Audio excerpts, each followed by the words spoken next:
কোন গোপনে মন ভেসেছে ধারাবাহিকে আমরা দেখেছিলাম শ্যামলীর অপারেশন হয়ে গেছে। নার্স চেষ্টা করছে ওকে হাঁটানোর, কিন্তু ও হাঁটতে পারছে না, বারবার পড়ে যাচ্ছে। একবার এমনভাবে হুমড়ি খেয়ে পড়ে যাচ্ছিল, সামনে এসে গেছিলো অনিকেতকে ধরে নিয়েছে। অনিকেত বলছে আপনি ঠিক পারবেন, ও পায়ের পাতাটা ফেলতে পারছে না। ওকে ধরে ধরে হাঁটানোর চেষ্টা করছে, বলছে আপনি একটু পাটা উঁচু করুন, কিন্তু পারছে না, কষ্ট হচ্ছে। ওদের হাত ধরাধরি দেখে অনন্যা সেই সময় উপস্থিত, ও মাথা নিচু করে দিয়েছে। শ্যামলী অপ্রস্তুতে পড়ে গেছে। ইচ্ছে করে অনিকেতের হাত ছেড়ে দিতেই ও পড়ে যাচ্ছিল। অনন্যা এসে ওর হাতটা ধরেছে, বলছে শ্যামলী তোমাকে পারতেই হবে, তুমি আগের মতো আবার হাঁটতে পারবে, আমরা দুজন তোমার দুই পা হয়ে থাকবো। ও মনে মনে ভাবছে আমাকে এদের দুজনের থেকে সরে যেতে হবে, এদের পথে কাটা হয়ে আমি থাকতে পারবো না, মহেশ্বর তুমি আমাকে শক্তি দাও। ও হাঁটার আপ্রাণ চেষ্টা করছে। এদিকে আমরা দেখেছিলাম যে রোহিণী আর মন্দার ঠিক করছে কোথায় ওরা ডাকাতি করবে। লোকেশানটা দেখে নিয়েছে, তারপর খুব খুশি। মন্দার রোহিণীকে বলছে এইভাবেই কাজ করতে হয়, আমি আজ খুব খুশি হয়েছি। দুজনে পরস্পর কাছাকাছি আসছে, ওদের মধ্যে একটা ভালোবাসার সম্পর্ক তৈরি হচ্ছে। দেখেছি একসাথে ওরা যাচ্ছে। মন্দার বলেছে চলো আমরা এক কাপ চা খেয়ে আসি, বললো আচ্ছা ঠিক আছে।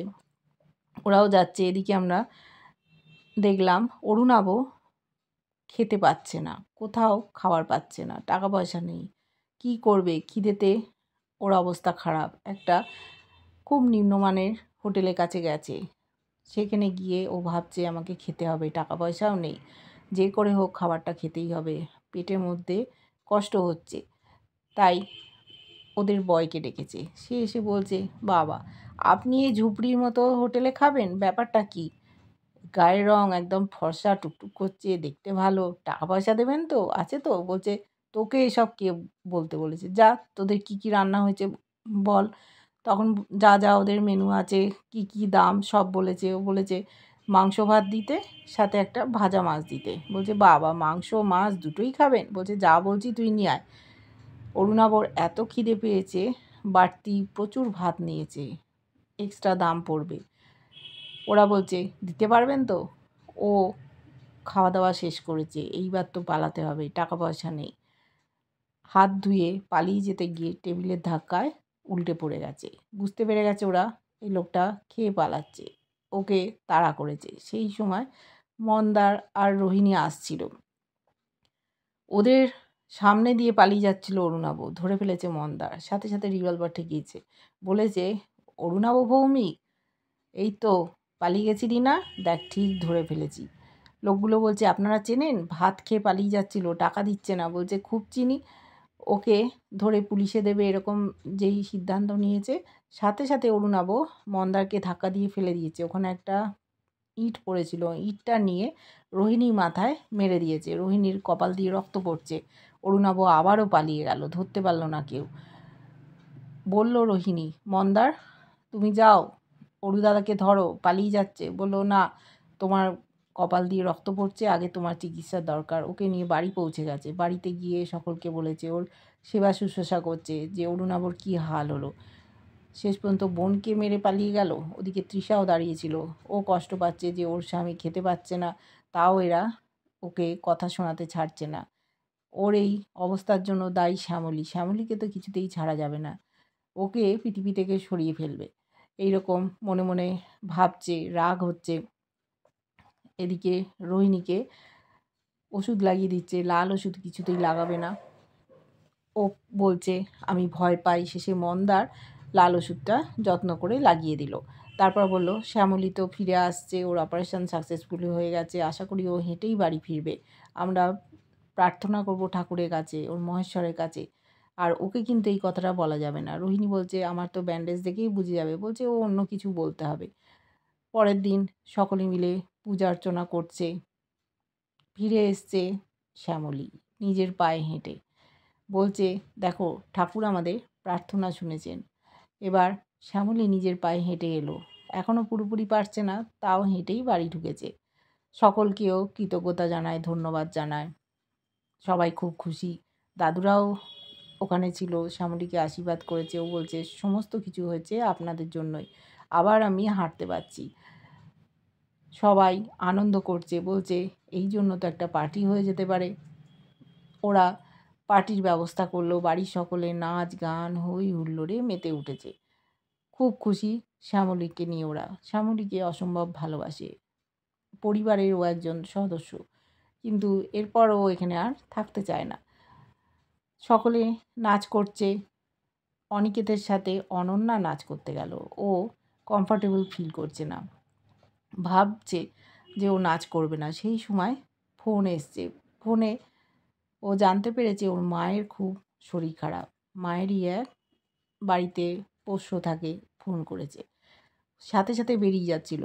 মামনি ধরেছে, কোথায় যাচ্ছিস জনি?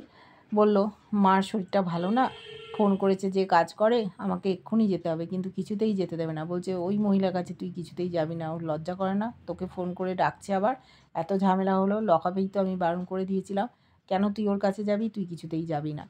কিন্তু কথা শুনছে না। অনিকেত যেতে চায়, ওর যতই হোক জন্মদাত্রী মা। বলছে শুধু জন্ম দিলেই যে মা হয় তা তো না, আমি তোকে মানুষ করেছি। এই নিয়ে মা আর ছেলের মধ্যে ঝামেলা শুরু হয়েছে। কিন্তু অনিকেত বলছে, দেখো মা তো ফোন করেনি, মার নিশ্চয়ই খুব শরীর খারাপ, না হলে আমাকে ডাকতো না এইভাবে। এদিকে অনন্যা পরিবারের লোকজন ভাবছে কি হবে। ওদের মামুনিকে তো বোঝানো খুব মুশকিল, একমাত্র শ্যামলীই পারবে এই অবস্থা থেকে বের করতে। অনিকেত চুপচাপ দাঁড়িয়ে আছে, কিছুতেই যেতে দিচ্ছে না মামুনি। শ্যামলী এগিয়ে এলো। শ্যামলী ভাবছে ও ছাড়া কোনো উপায় নেই। বলল, ম্যাডাম আমাকে ক্ষমা করে দেবেন, একটা কথা বলতে চাই।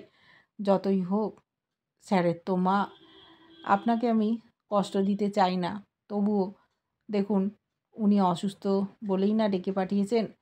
একমাত্র ছেলে, আগেরবার আমরা তো দেখেছি ওনার হার্টের রোগ, অপারেশন হয়েছিল, আমেরিকা থেকে উনি ভর্তি করেছিলেন ওনার মাকে। নিশ্চয়ই সেরকম কিছু হয়েছে, না হলে কি উনি ডেকে পাঠাতেন? আপনি যেতে দিন, না হলে আপনি যদি আটকে দেন তাহলে স্যারের মনটা ভালো লাগবে না। যদি ভালো মন্দ কিছু হয়ে যায় তখন অপরাধ বোধে আপনিও ভুগবেন। উনি বরং যান। কিছুতেই ওর মামনি যেতে দেবে না। কিন্তু অনিকেত যেতে চায়। মায়ের কি হলো বুঝতে পারছে না। পরিবারের লোকজন একটা ঝড়ের আভাস পাচ্ছে, কেননা ওর মামনি মেনে নেবে না অনিকেত ওর মায়ের কাছে যাক। আগেই বলেছিল মার সঙ্গে কোনো সম্পর্ক রাখা যাবে না, ওই মহিলাকে কিছুতেই এই পরিবারের সাথে যুক্ত হতে দেওয়া যাবে না। যে মহিলা অন্য পুরুষের হাত ধরে বেরিয়ে গেছিল নিজের ছেলেকে ফেলে, সে আবার তার ছেলের সাহায্য চাইছে। সূর্যও বলেছিল তোমার এখন বয়স হয়েছে, তুমি চাইছো তোমার একটা শক্ত কাঁধের দরকার, সেই জন্য ছেলেটাকে বারবার তুমি ডাকছো, আমাদের পরিবারে অশান্তি বাঁধাতে চাইছো। এবার শ্যামলী এই ব্যাপারটাকে সলভ করছে। বলল, স্যার চলুন, আমিও আপনার সাথে যাব। অনন্যা এসেছিল। অনন্যা বলল, আমিও তাহলে তোমাদের সাথে যাই, শ্যামলী তো এখনও ঠিকমতো হাঁটতে পারছে না। অনিকেত বলল, না না অনন্যা, তুমি বরং এখানে থাকো, পরিবারটাকে দেখো, আমি শ্যামলীর সাথে যাচ্ছি। অনন্যা বলল, ঠিক আছে। শ্যামলী অনিকেতকে নিয়ে বেরিয়ে চলে গেল ওর মাকে দেখতে। এদিকে মামনি ভাবছে যে এই শ্যামলী দেখো আমার ছেলেকে নিয়ে চলে গেল, জোর করে নিয়ে চলে গেল। এ যদি এই পরিবারে থাকে তাহলে আমার কর্তৃত্ব আমি কিছুতেই করব না। অনিকেত আমার কথা শুনবে না, শ্যামলী যা বলবে তাই হবে। তাই শ্যামলীকে এই বাড়িতে রাখলে হবে না, ওকে এখান থেকে সরে যেতে হবে। এবার হিংস্র হয়ে উঠছে অপরাজিতা মল্লিক। দেখছে যে অনিকেত ওর মার সাথে দেখা করে আসছে বারবার করে, আর শ্যামলী সেটা সাপোর্ট করছে। যদি ছেলে মায়ের দিকে চলে যায় তখন কি করবে এই অপরাজিতা মল্লিক, যাকে বুকে আগলে ধরে এত বছর ধরে মানুষ করেছে, বড় করেছে, অসম্ভব ভালোবাসে, সে অন্য কারো হয়ে যাবে? এটা কিছুতেই মেনে নিতে পারছে না। যে শ্যামলী পরিবারের কথা ভেবে এত কিছু করলো, অনিকেতকে কতবার বাঁচিয়েছে, পরিবারকে কত বিপদের হাত থেকে রক্ষা করেছে, আজ অপরাজিতা মল্লিক সেই শ্যামলীকে বাড়ি থেকে বের করে দিতে চাইছে, যেহেতু তার ছেলে চলে যাচ্ছে তার মায়ের কাছে। মায়ের অসুখ শুনে নিজেকে আর ঠিক রাখতে পারেনি, জমিয়ে পার্টি হচ্ছিল, চলে গেল শ্যামলী অনিকেতকে নিয়ে। মন্দার বলছে এই পরিবারে যেন একটার পর একটা ঝামেলা লেগেই রয়েছে, কিছু না কিছু একটা হয়েই যাচ্ছে। আমরা যে একটু আনন্দ করছিলাম সেই আনন্দটাও যেন সহ্য হলো না ঠাকুরের। বলল, যাক দেখুক কি হয়। এইভাবে ধারাবাহিকটা আমরা দেখতে পাচ্ছি, এগিয়ে যাচ্ছে। কেমন লাগছে তোমাদের অবশ্যই জানিও। ভালো লাগলে লাইক, কমেন্ট, সাবস্ক্রাইব করে, যারা ফেসবুক পেজ থেকে দেখছো ফলো করে সাথে থাকার অনুরোধ রইল।